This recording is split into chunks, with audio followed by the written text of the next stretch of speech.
Bonjour et bienvenue à notre webinaire Piloter son budget IT grâce au Capacity Planning. Vos interlocuteurs aujourd'hui seront Thierry Martel, responsable marketing produit, et Sophie Legros, moi-même, je suis responsable marketing et je suis votre hôte pour ce webinaire aujourd'hui. Bonjour. Un petit agenda pour commencer. Donc on parle de budget IT. On commencera par faire le lien entre le pilotage du budget IT et le capacity planning. On zoomera sur deux notions, les données qui s'accumulent, les données qui se consomment, pour voir en quoi ça influence aussi bien le capacity planning que le pilotage du budget IT. Et puis on se connectera à une plateforme POM pour voir ce que l'on a fait dans la toute dernière version, la version 5.3. Justement pour mieux traiter les données qui se consomment plutôt que la donnée. Il y a une possibilité de poser des questions sur l'interface du webinaire. Vous pouvez le chat ou les questions. Et puis en fin de session, on prend vos questions, on essaye d'y répondre. Donc, il s'agit de piloter son budget IT. Derrière avant d'aller dans le détail, je voulais juste rappeler que moi je rencontre des DSI toutes les semaines. Et tous me disent la même chose à peu près, c'est qu'ils ont trois enjeux. Le premier, c'est qu'il faut bien sûr garantir la qualité de service de toutes leurs applications critiques, les services critiques, de façon proactive, de façon efficace, bien sûr, ça c'est la base de la supervision. Il est crucial de partager les indicateurs, tous les indicateurs clés de la performance avec les directions métiers, avec les grands chefs, avec tout le monde, soit en temps réel, soit sous forme de rapport consolidé que l'on consulte à la fin du mois dans les CODIR ou des COMEX. Il faut faire ça dans des langages métiers. Mais il y a un troisième aspect, tout aussi important, qui est de préparer son budget IT de l'année prochaine ou tout au long de l'année, piloter au plus juste le budget IT. Et c'est là où des fonctions de capacity planning deviennent importantes. Donc, si je zoome sur la partie budget, parmi ces trois enjeux, piloter, maîtriser son budget IT, c'est déjà tout au long de l'année gérer au plus juste. J'ai écrit piloter, j'aurais pu dire gérer au plus juste. Typiquement, on a un client qui a 320 agences, donc 320 accès one chez Completel OBS. Et sur ces 320, si je peux baisser la bande passante sur 10 ou 20% de ces liens, parce qu'en fait ils sont sous-utilisés de façon à augmenter la bande passante sur les 3 ou 4 ou 5% de liens qui eux sont un petit peu sous-dimensionnés, je peux améliorer le service rendu aux utilisateurs à budget constant.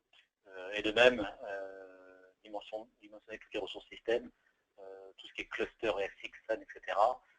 On veut pas surinvestir sur du hardware coûteux, on veut être sûr de gérer au plus juste.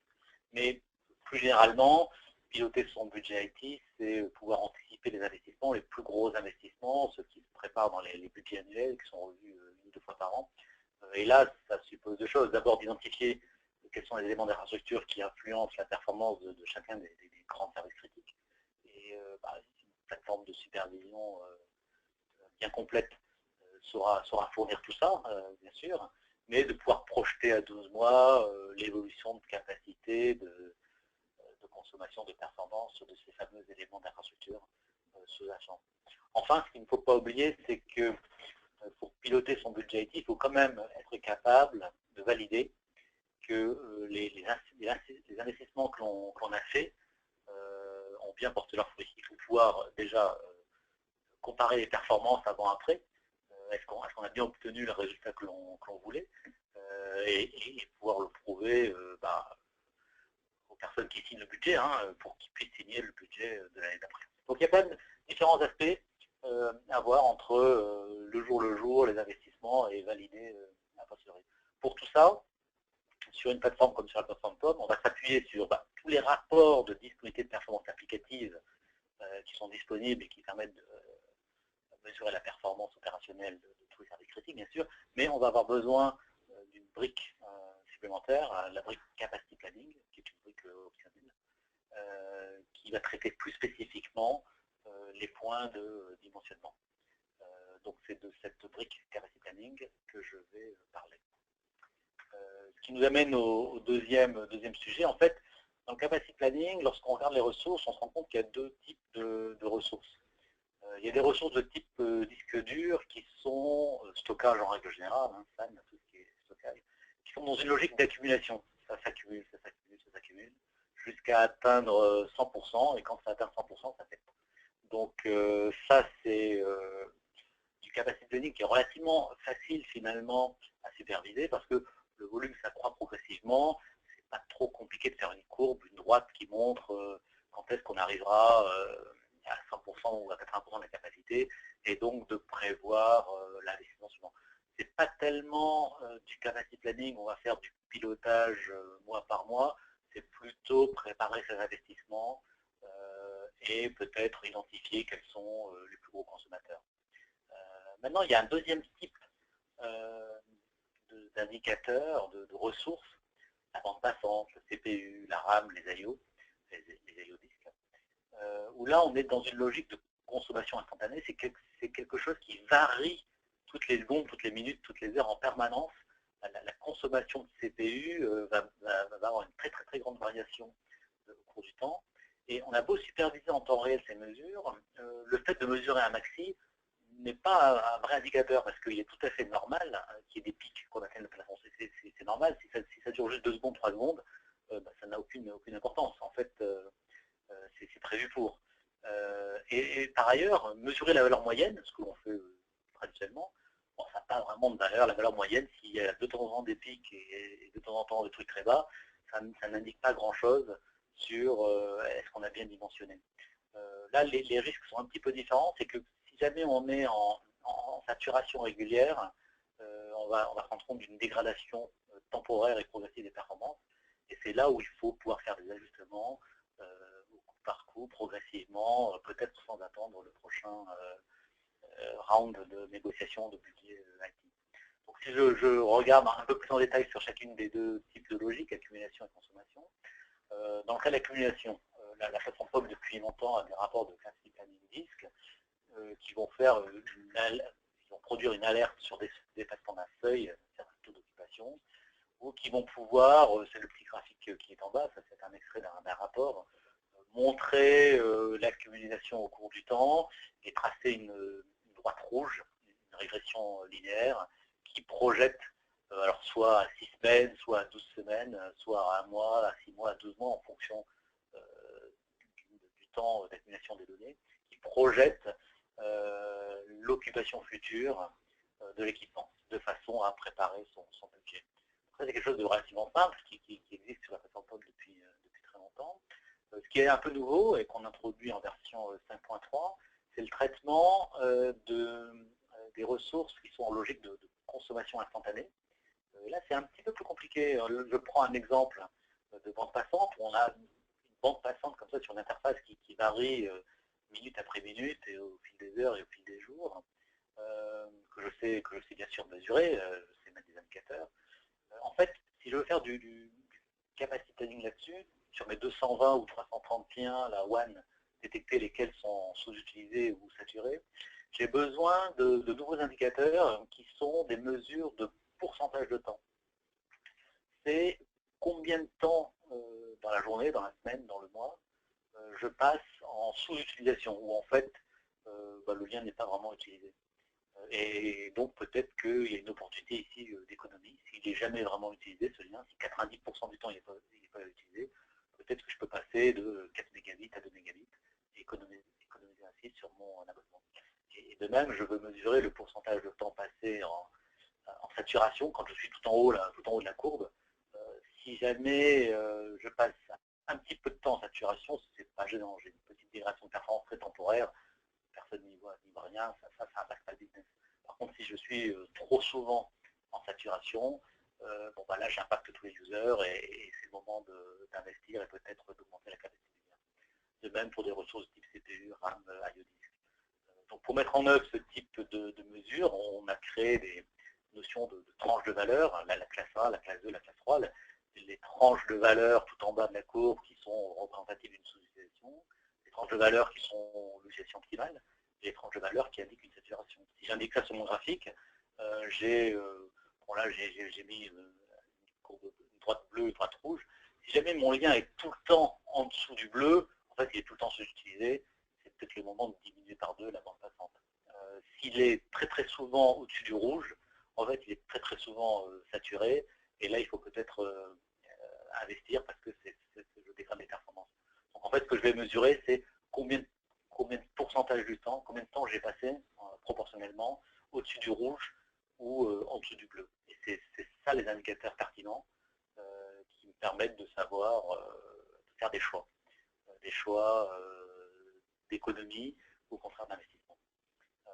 Si je regarde comment ça se traduit sur une plateforme comme la plateforme Pomme, j'ai donc des rapports de service planning qui sont produits automatiquement, toutes les semaines, tous les jours, tous les mois, comme on veut. Là, j'ai pris une petite copie d'écran d'un rapport. Bon, ce sont des liens One. Ici, dans la programmation de mon rapport, j'ai défini mes fameuses tranches là. J'ai mis une borne à 30%, une borne à 60%, ce sont mes droites bleues et rouges. Tout ce qui est en dessous de 30%, bah, c'est de la sous-utilisation.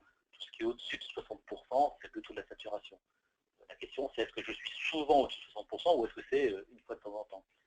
Alors, j'ai des seuils, warning critical, où là je dis, si 10% du temps je suis au-dessus de 60%, bon, c'est un warning, attention, il faut faire gaffe.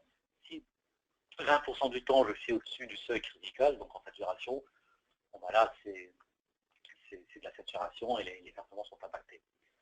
Donc je prends toutes ces mesures au fil du temps, j'ai une historisation des mesures, j'ai 3 indicateurs, le temps passé dans la classe 1, le temps passé dans la classe 2. La classe 2, en fait, c'est la classe nominale. On aimerait tout le temps dans la classe 2. Ça veut dire que le lien est bien rempli, mais pas trop. Donc, j'ai bien calculé mon dimensionnement. Puis la classe 3, bon, si je passe que 9,38% de mon temps dans la classe 3, c'est très bien. Mais si je passe 43% de mon temps dans la classe 3, la plupart du temps, je suis en saturation et les performances sont dégradées. Et j'ai un petit bar graphe là à droite, un petit indicateur simple qui me permet de voir très rapidement si c'est tout bleu, c'est sous-utilisé, si c'est tout rouge, c'est saturé. Et dans le cas où on a à traiter 50 serveurs ESX ou 500 liens One, ou même plus, on a des clients qui ont 800 magasins et 800 accès Internet.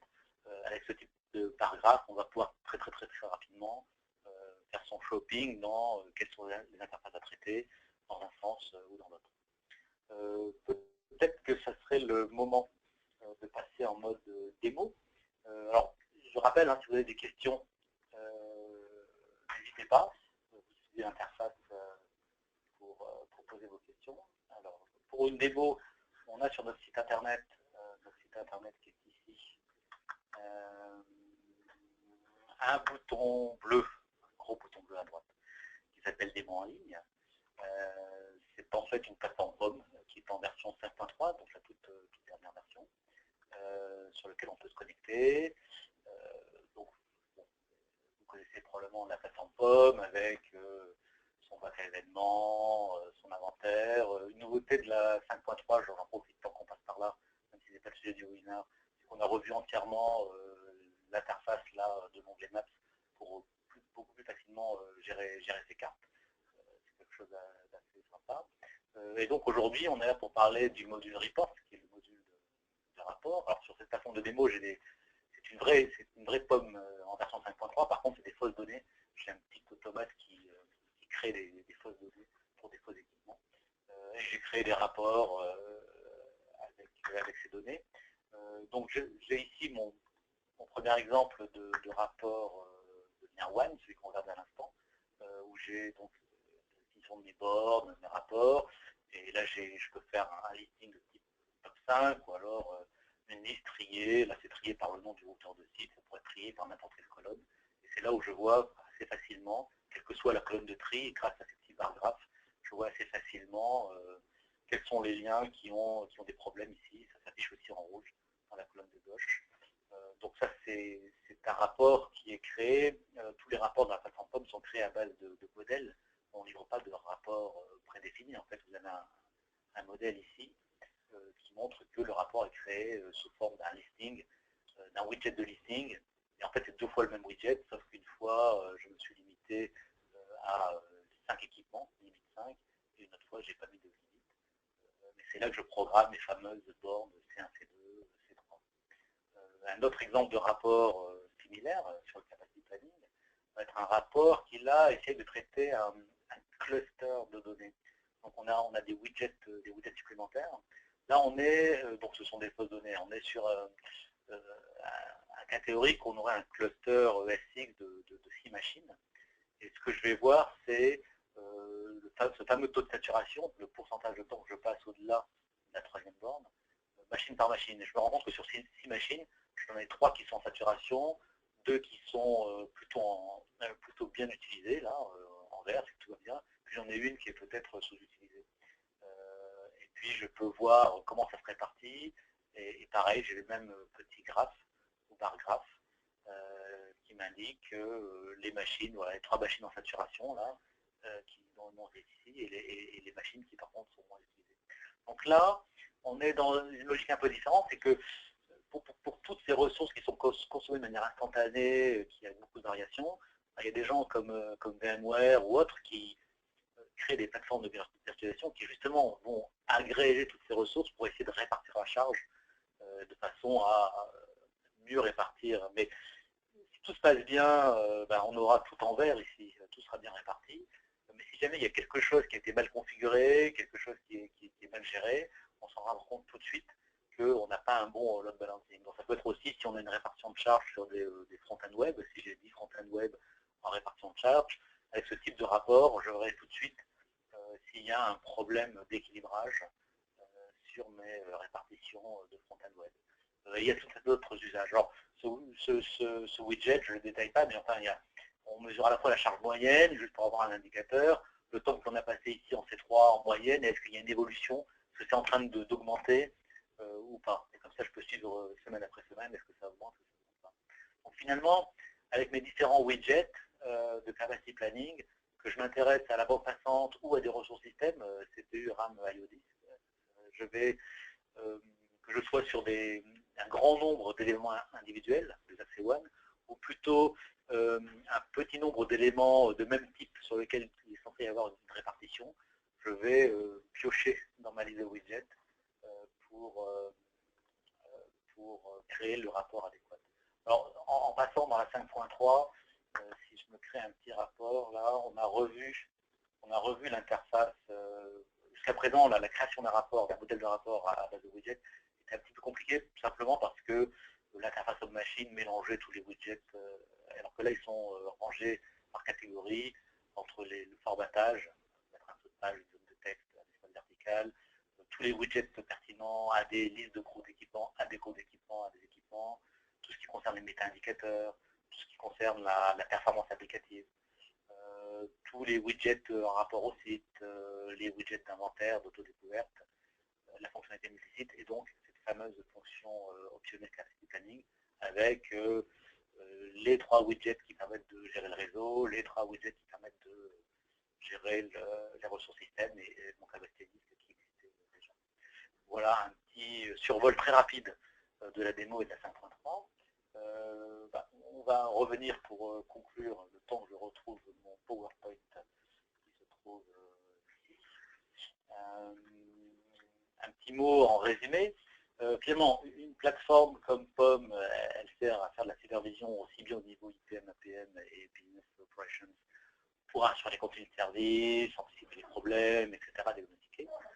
Elle a tout ce qu'il faut pour partager les indicateurs. Est-ce que le service est rendu aux utilisateurs là maintenant ou quel a été le SLA, le taux de disponibilité pour le mois? Tout ça, on a ça, mais il y a aussi la partie capacity planning dont le but est de mieux maîtriser, piloter, planifier son budget, que ce soit dans le pilotage, la gestion au jour le jour, au plus juste, essayer de faire des économies quelque part pour avoir un peu d'argent ailleurs, que ce soit pour anticiper les investissements ou pouvoir valider a posteriori, avant, après, revenir sur les rapports précédents et vérifier les rapports de performance et vérifier que la performance est bien améliorée, le service a été mieux rendu aux utilisateurs, le ressenti utilisateur que l'on mesure avec le public agent, les temps de latence sont bien diminués, enfin, être capable de faire du avant-après les investissements. voilà, c'est des notions parfois un petit peu compliquées sur les classes C1, C2, C3. J'espère que j'étais un petit peu très clair. On va voir ça au nombre de questions qui ont été posées. Je ne sais pas, Sophie, est-ce que l'on a des questions? Ah oui, Pierrick, on a des questions. Avant de commencer à y répondre, je voulais juste conclure cette présentation en vous invitant à nous contacter. N'hésitez pas. On est disponible bien sûr sur le site web où il y a un petit chat pour pouvoir poser vos questions éventuelles. On a un forum depuis quelques jours maintenant qui est disponible pour pouvoir échanger entre vous et avec nos équipes qui interviennent régulièrement sur le forum à la base qui s'affiche sur votre écran, par email, soit directement sur l'email contact et après nous nous occuperons de faire suivre, soit auprès de votre contact dédié. Pareil pour le téléphone. On fait ces petits webinaires, maintenant vous avez l'habitude tous les derniers jeudis de chaque mois, toujours à 14 h. Donc les prochains webinaires au mois de mai, donnez-vous les moyens d'être proactifs. Et au mois de juin, sur les cockpits DSI pour restaurer le dialogue avec les métiers. N'hésitez pas à vous inscrire, vous trouverez toutes les informations sur notre blog et sur notre site internet. Voilà, donc on va commencer à répondre aux premières questions. On en a reçu pas mal pendant que tu parlais, Pierrick.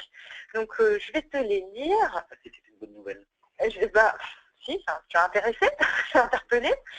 À quoi correspond le 95P dans l'exemple du calcul de la bande passante? 95P, c'est le 95e percentile. C'est une mesure traditionnelle qu'on utilise lorsqu'on est opérateur et qu'on vend un service à un client.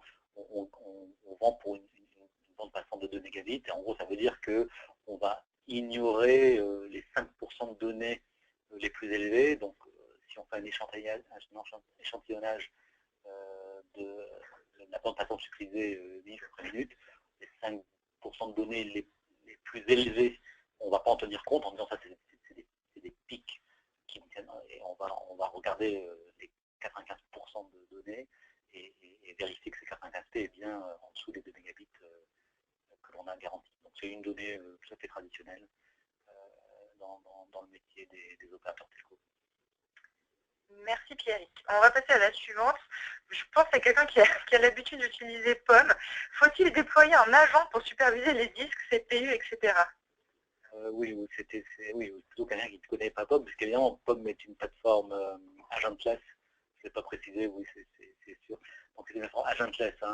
POM supervise tout type d'équipement de manière active, sans agent, que ce soit pour détecter des alarmes, des problèmes, ou pour faire ces fameuses mesures de bande passante, etc. Donc il n'y a pas du tout besoin d'agent quelque part pour obtenir ces rapports. Merci. On passe à la suivante. Est-ce que l'on peut restreindre l'analyse aux heures d'ouverture des bureaux? Oui, bien sûr. Oh, je l'ai pas précisé. En fait, tous les rapports que l'on produit, on les produit soit sur une période 24/7, quand ça a du sens, soit sur une période qu'on appelle heure ouvrée, que l'on définit par ailleurs. On peut avoir plusieurs périodes heure ouvrée en fonction de ce qu'on cherche. Puisqu'évidemment, tout ce que j'ai décrit là, ça n'est pertinent qu'aux heures où les ressources sont utilisées. Donc c'est les heures bureau, ou parfois c'est aussi, lorsqu'il y a des batchs de backup, des choses qui se passent la nuit, c'est aussi à ces heures-là, on peut avoir des rapports sur des horaires très spécifiques pour vérifier que tout se passe bien la nuit, etc. Mais bien sûr, oui, ça n'aurait aucun sens de faire ça en 24/7. S'il n'y a pas de temps passant utilisé la nuit, c'est normal. Merci. On passe à la question suivante. Quand la version 5.3 sera-t-elle disponible? Oui, en fait, elle est disponible déjà chez quelques clients pilotes. Elle est à partir de cette semaine disponible pour tout le monde. On n'a pas encore fait l'annonce, on va envoyer la semaine prochaine une annonce qui dit la version est disponible pour tout le monde, et cette annonce contiendra la release note qui décrit l'ensemble des nouvelles fonctionnalités ou petites améliorations. Donc elle est disponible, mais vous recevrez un mail si vous êtes client la semaine prochaine. Merci Pierrick, on continue. Est-il prévu d'ajouter une indication de tendance au rapport de bande passante, comme c'est le cas pour les rapports? Oui, effectivement, je suis peut-être allé un petit peu vite, j'en ai pas parlé. En fait, le but, c'est bien d'être capable aussi de faire une projection de tendance de les fameuses classes C3, là, est-ce que ça augmente de plus en plus? Est-ce que je peux projeter à 12 mois ou peut-être plus rapidement à 3 mois la tendance? Donc bien sûr que c'est prévu, sauf que ce n'est pas dans cette version 5.3.0, ça arrivera un petit peu plus tard. Et concrètement, dans mes rapports, je vais avoir une colonne supplémentaire qui donne une indication en semaine, par exemple, de quand est-ce que j'atteindrai mon fameux seuil critical qui dit que le lien est en saturation. Donc c'est quelque chose qui va se rajouter dans les rapports comme une colonne supplémentaire dans mon rapport listing. Merci Pierrick. On va prendre encore une question. Le rapport de capacity planning DISC de la 5.2 a-t-il été modifié? Non. Non, celui-là on n'y a pas touché. C'est un rapport, c'est ce qu'ils appellent un rapport complet, c'est-à-dire qu'il est passé sous forme de widget. On clique, on a le rapport, on ne peut pas trop le modifier. Donc on va le widgetiser, si je puis dire, dans le futur. Et on verra aussi comment éventuellement on fait des petites améliorations à la marge. Mais pour l'instant, dans la 5.3.0, là, il est tel quel. Il n'a pas changé. Merci Pierrick. En fait, on a répondu à toutes les questions qui nous ont été posées jusqu'à maintenant. Donc si jamais d'autres questions vous revenaient à l'esprit, n'hésitez pas à nous contacter, donc comme j'ai dit précisément avec les coordonnées qui apparaissent sur votre écran actuellement. Je vous remercie pour votre attention aujourd'hui. Merci Pierrick pour toutes ces informations. De rien. Et puis je vous donne rendez-vous le mois prochain pour notre prochain webinaire. Bon après-midi à tous. Merci, au revoir.